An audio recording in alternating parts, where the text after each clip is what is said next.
presenter was supposed to fly in today, and then his flight got canceled. So we were having to bring Ken Kalisky in by Zoom, but hey, we're in the COVID world, so everybody's used to Zoom, right? It's just how we communicate. So Ken will be joining us by Zoom when it's this time on the program. So good evening, welcome. Thank you all for coming. My name is Ed Ribbett. I'm the Executive Director of the Michigan Conservative Energy Forum. I'll say a little bit more about myself and our organization in a minute. But if you would, please take a moment, stand, and join the Pledge of Allegiance. I pledge allegiance to the flag of the United States of America and to the republic for which it stands, one nation, under God, indivisible, with liberty and justice for all.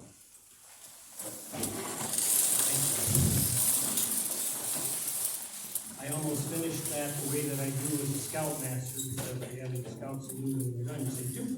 It almost just comes out. Are you guys, is the volume okay? Y'all can hear okay? All right, and we'll maybe play that a little bit if it's too loud or not loud enough as we go on. And please bear with us as we do the technical adjustments and so forth. So I want to begin, as you look inside your program, and thank our co-sponsors for the evening. A variety of groups that have the same mission that we do in the sense of what tonight is about, which is an opportunity to present information and to allow people to ask questions. And because of that, Groundworks and the Great Lakes Business Network, My Air, My Health, which is an organization primarily of doctors and nurses and those concerned about air quality. And as you see, the Environmental Council lead conservation voters. So we appreciate their support in our program tonight. So who is MICEF? And there's a little description of us on the back of your program. But we are an organization just about 8 years old now. And I've been the executive director full-time for about 3.5 years. But I joined the Leadership Council when the organization was brand new at the beginning of 2014. So what we're about, and someone asked me earlier today, what does it mean that conservatives are involved in energy issues? Well, we look, again, 8 years ago plus, the fact that all the discussion about energy tended to be about climate change, Green New Deal, etc. And we felt there needed to be a voice from a conservative political perspective. From a conservative perspective, which is why we support all of the above. We're very interested in nuclear as a long-term solution to our energy needs. We're very interested in as much of our energy development being here and diversified and resilient, so our grid is more resilient. Just a variety of things that, if the whole discussion is only about climate change, and that's what the energy debate is about, that it misses way too much, which is why we formed MICEF. So what is that? So what does that say? That, well, I'm a conservative energy advocate, because I've just kind of been an energy geek.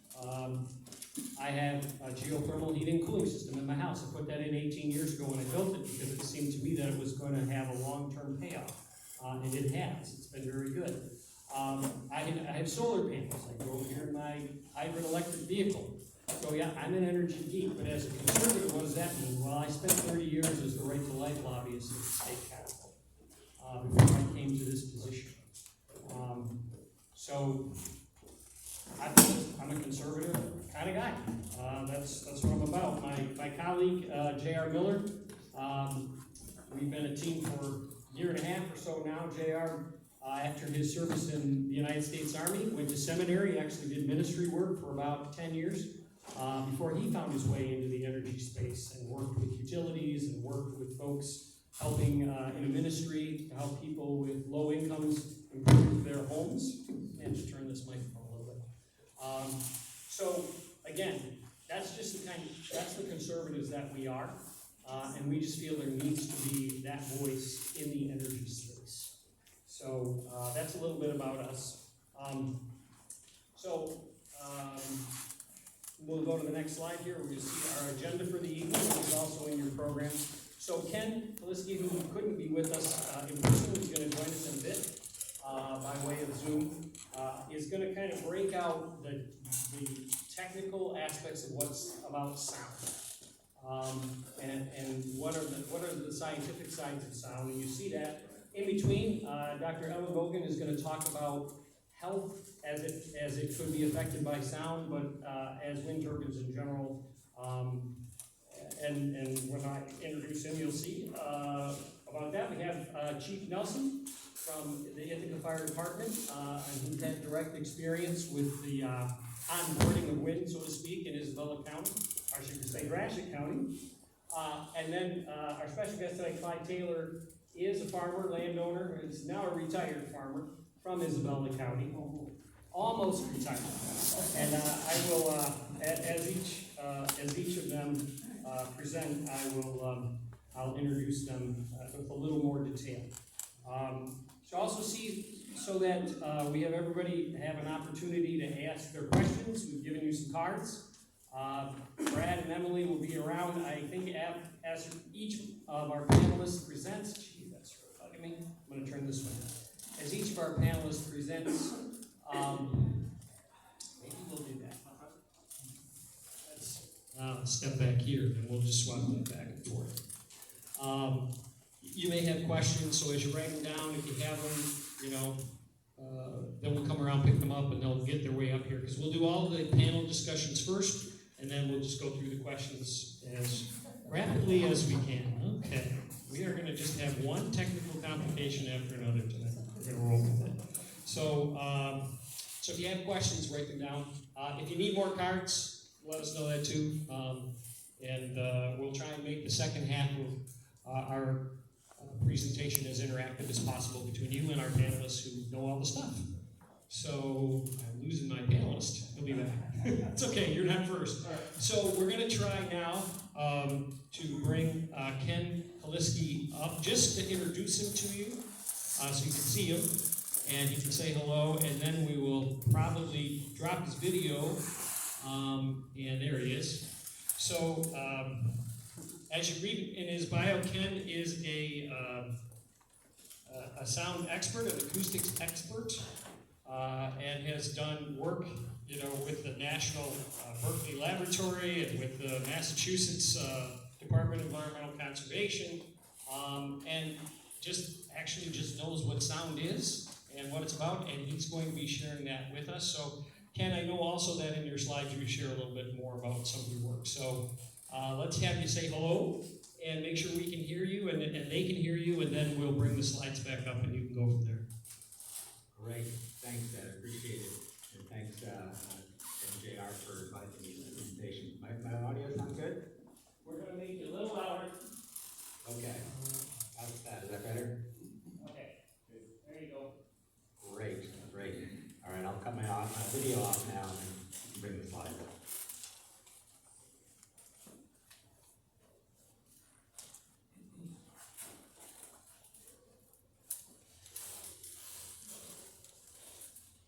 All right, you're good to go. All right, good. Well, thank you, everybody, for coming to the forum. Why don't we go to the next slide, which is just an outline of some of my background in wind turbine acoustics. And I've been doing wind turbine acoustics since 1994, so it's roughly 27 years now. I've been with RSG for 35 years, and I'm a senior director, licensed professional engineer in Michigan, civil engineering. And we do a lot of work with wind turbines, wind turbine acoustics. As I mentioned, we've done work funded by the Department of Energy through Lawrence Berkeley National Labs, looking at wind factors that affect audibility and noise. And we've done work for the Massachusetts Clean Energy Center and Department of Environmental Protection, looking at how wind turbines make sound and what are the factors and characteristics of sound from wind turbines. We've also done a lot of work in the past looking at how sound propagates from wind turbines and looking at community acceptance of wind power projects. All right. Next slide, on slide 3. So, a rough outline. I'm trying to give you a background of knowledge in acoustics to help you understand some of what Dr. Ellen Boggs is going to be talking about and the issues involved in regulating wind turbine noise. So I'll sort of talk first about acoustical concepts, sound characteristics of wind turbines, and then Dr. Ellen Boggs will talk about health issues. Then we'll come back to me, talk about regulating wind turbine noise, how wind turbine sound is mitigated, and just a couple of takeaways. All right, so the next slide, introduction to acoustical concepts. So here's where I'll sort of just talk generally about acoustics, noise, and how wind turbines fit in. So this slide, slide 5, should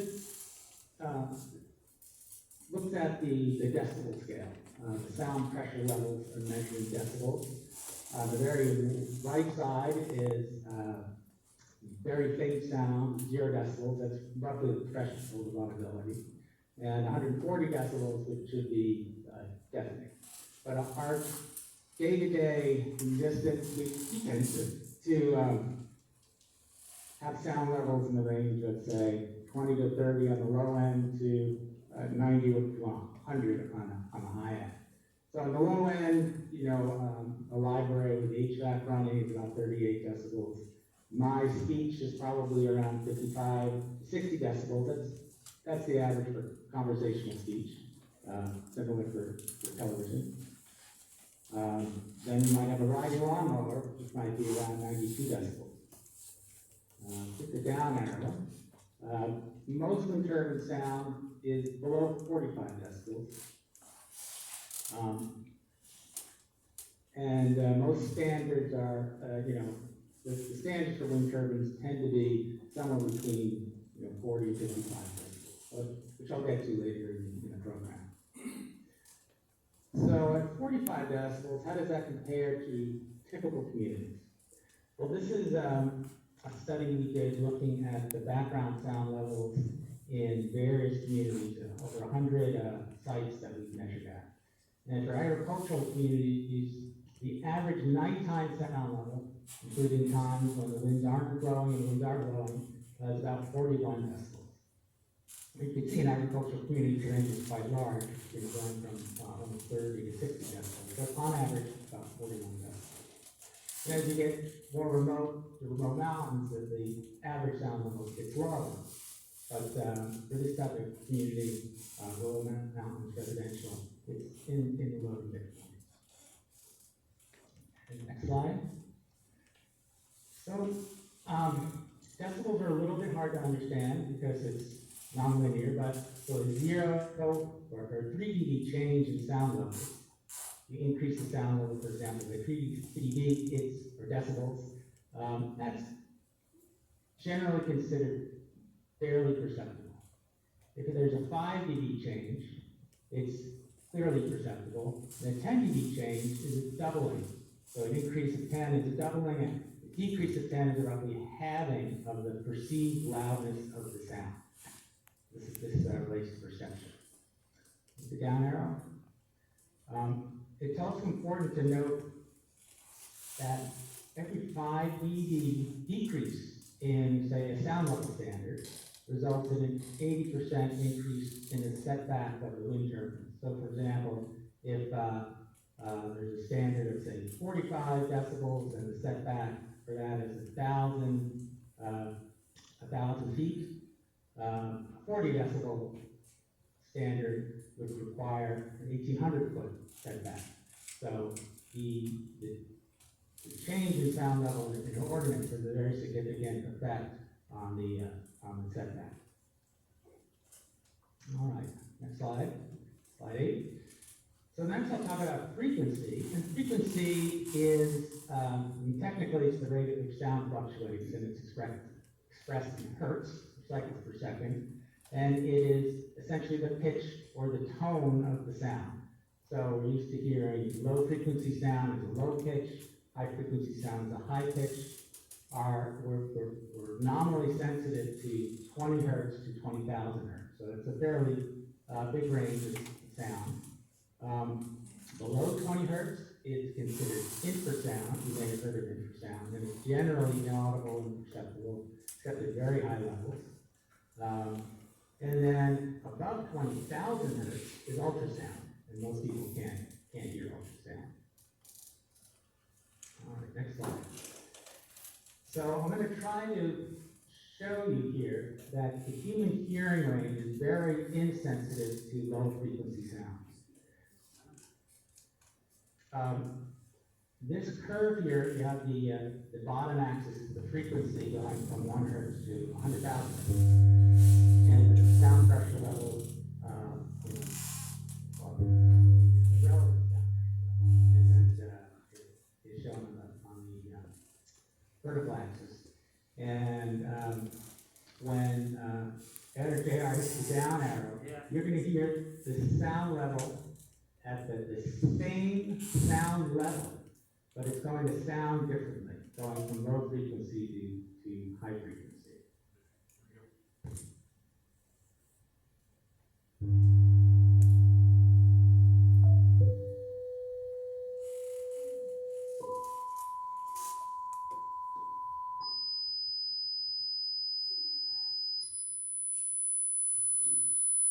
All right.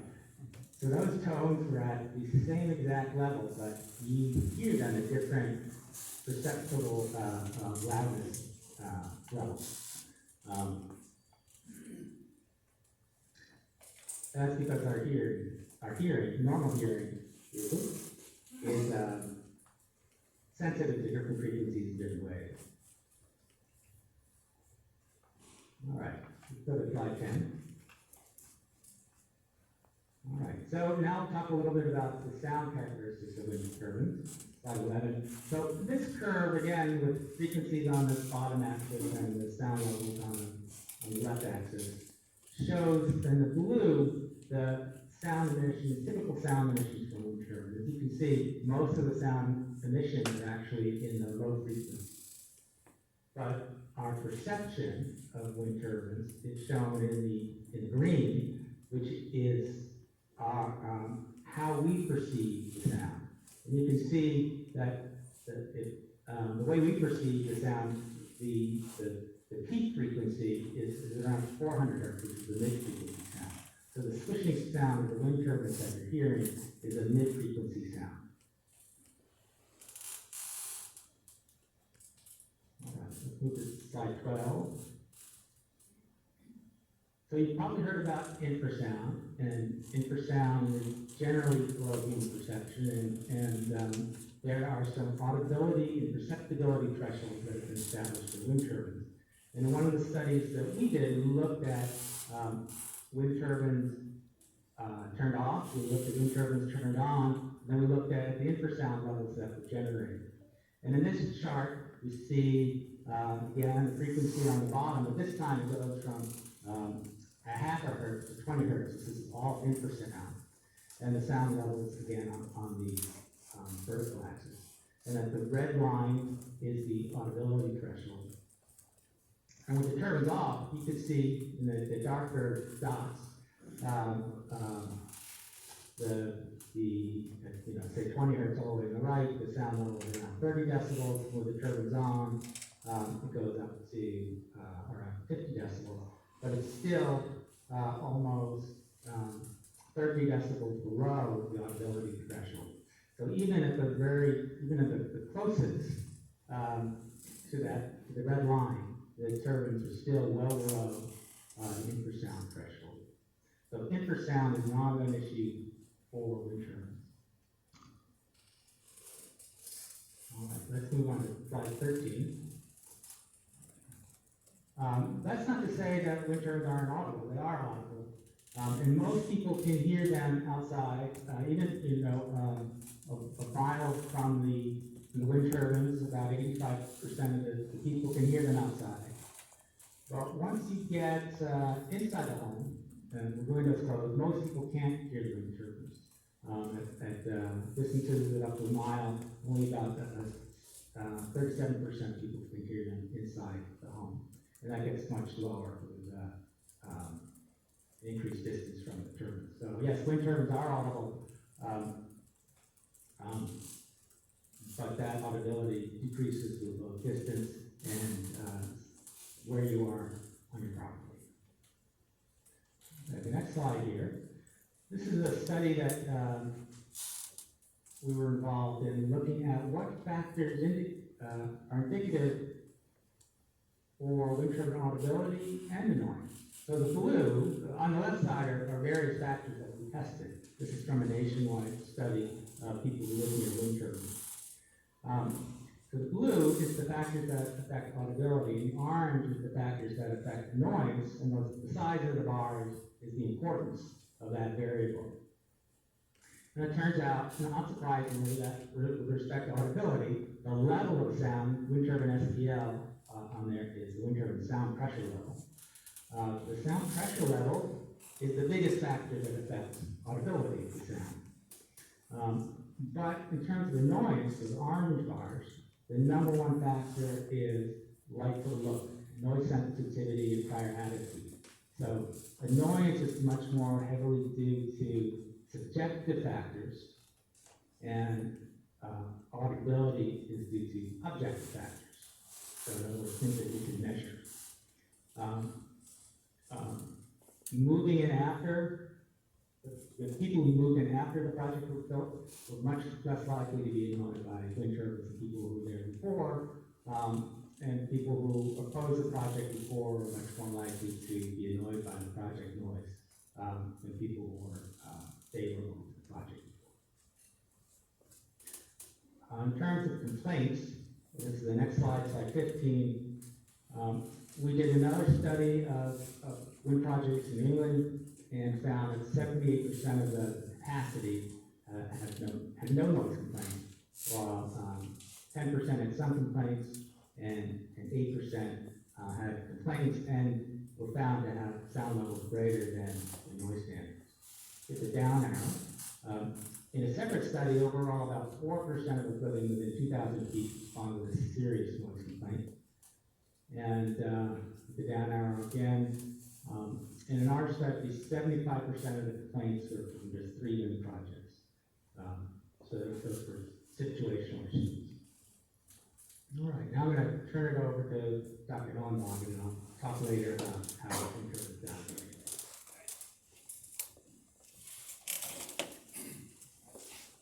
Because I want to make sure the level didn't go crazy as I was adjusting the camera. So, Good, check, 2, 3. okay, back up. So, you've had a chance to read Dr. Ellenbach's biography or a little bit of his history. But the important thing is his connection in particular is with sound and sleep, but sound and health in general. And that's why he's here to answer questions. And he's worked with one of my favorite companies, Bose, because they make the coolest sound systems. But also, as you can see, with John Hopkins. And unfortunately, good Spartan that I am, he's a Wolverine. Well, we're not holding that against him, especially if we win. This Saturday, we definitely won't hold it against him if we win. So, Dr. Logan has got some slides as well, and then we'll bring Ken back.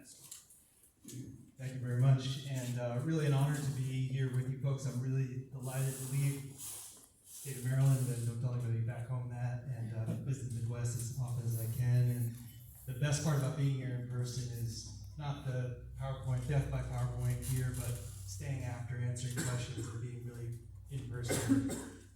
I'm a physician by trade. I'm a health advocate. I'm not an energy advocate. I have no opinion whatsoever whether you should or shouldn't have wind turbines in your community. My only political belief that I will disclose is that I think that local issues should be solved by local people. So I am not here to have an opinion about whether you should or shouldn't, but I do have an important opinion about information that I think could help you in guiding your decisions if health-related issues are at the center stage for whether or not you think wind turbines are good or not. So let's focus on that. I'll stay in my swim lane, if you will, and I'll just talk about health stuff. I'll be brief, but the point is to not have this be painful, and then stick around either group questions or individual one-on-one. I'm not in a rush at all. Okay, so next slide, please. Wow, I'm making my glasses, I'm feeling that. I don't need glasses on myself.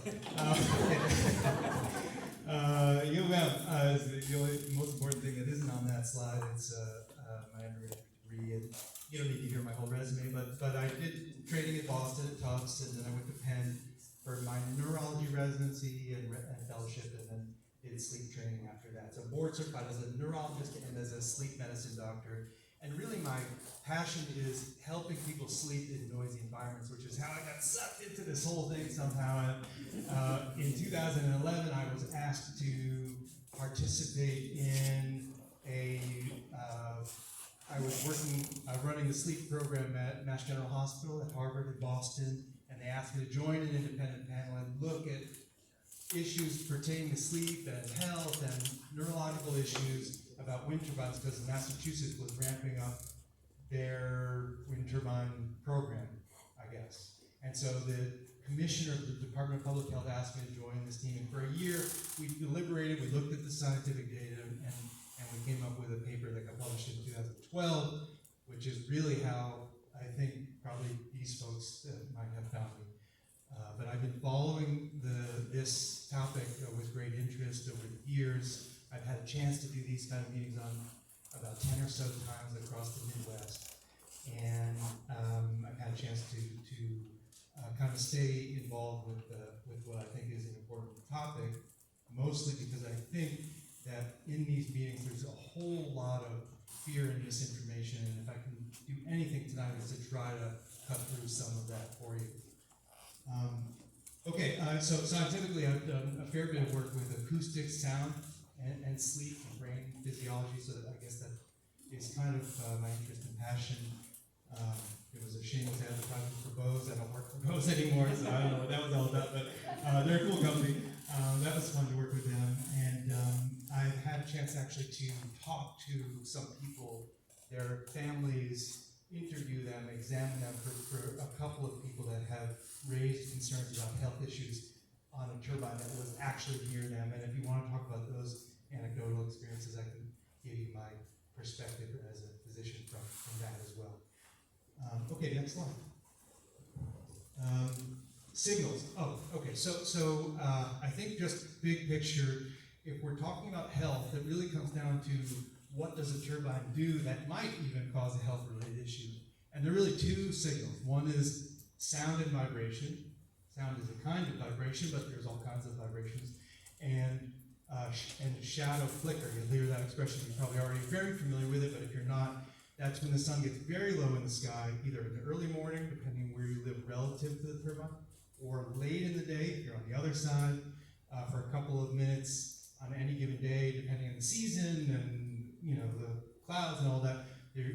As the blade kind of crosses in front of the sun, you can get kind of a shadow that, as it swoops in front of like putting your hand in front of a flashlight for a moment as my arm slips by. And that creates a little shadow, and then no shadow, and then again and again, sometimes for seconds or a minute or several minutes at a time, depending on where you are relative to the turbine, called shadow flicker.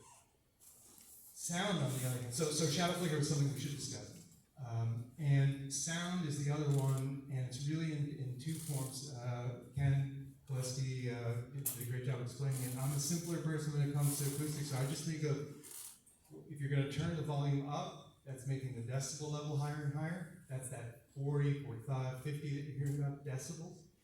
And if you're thinking about frequency, the pitch, it's like listening to a concert. We're coming up to the Christmas season, and I guess it's not technically Thanksgiving yet, so I can't say that, but you know what I mean. And you listen to Tchaikovsky or something, and it'll be a Nutcracker Suite, and you listen to the whole orchestra, and you'll turn the volume up. That'll make the decibel level higher. But if you say, well, gee, I want to hear those low frequencies only, I'll get everyone to be quiet except for the double bass, just the double bass play. That's looking for the low frequency sounds, and that's kind of the thing. So you can turn that up or down alone. But if you go into that low frequency domain, that's where you hear with wind turbines, there's a whole bunch of sounds, just like in a concert, there's a whole bunch of sounds, some of which are on the low frequency, some are not. Just like in orchestra or music you listen to in your car, or for that matter, your car as you're driving along. These are not foreign concepts to our everyday experience.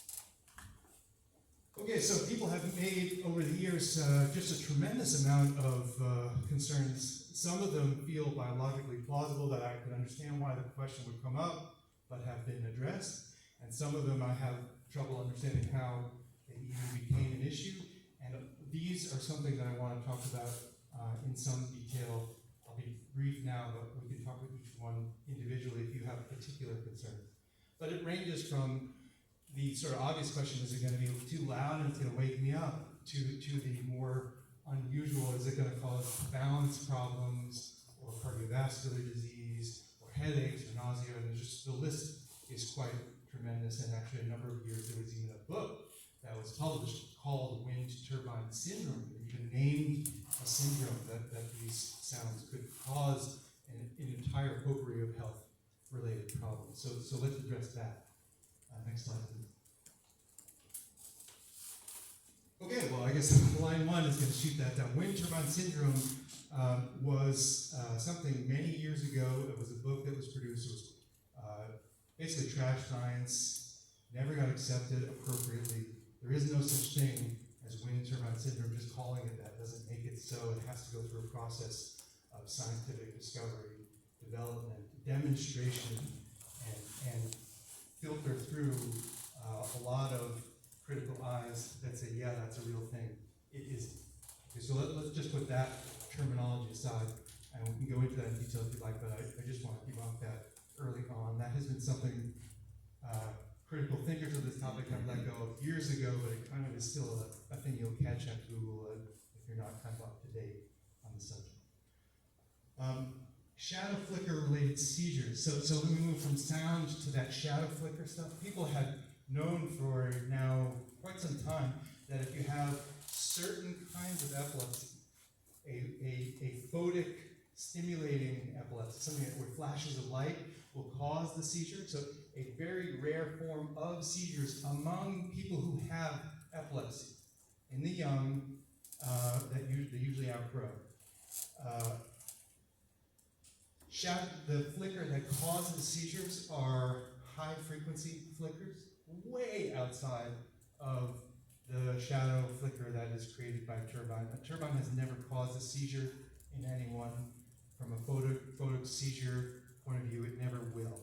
It's simply outside of the range of what we now know to be photosynthetic epilepsy. Okay, photic-stimulated epilepsy. So you can put that, even if you literally knew that you had epilepsy, and if you knew that you had this rare form that is induced by flashes of light, you still could sit in front of a wind turbine that was having shadow flicker and not have seizures. So we can put that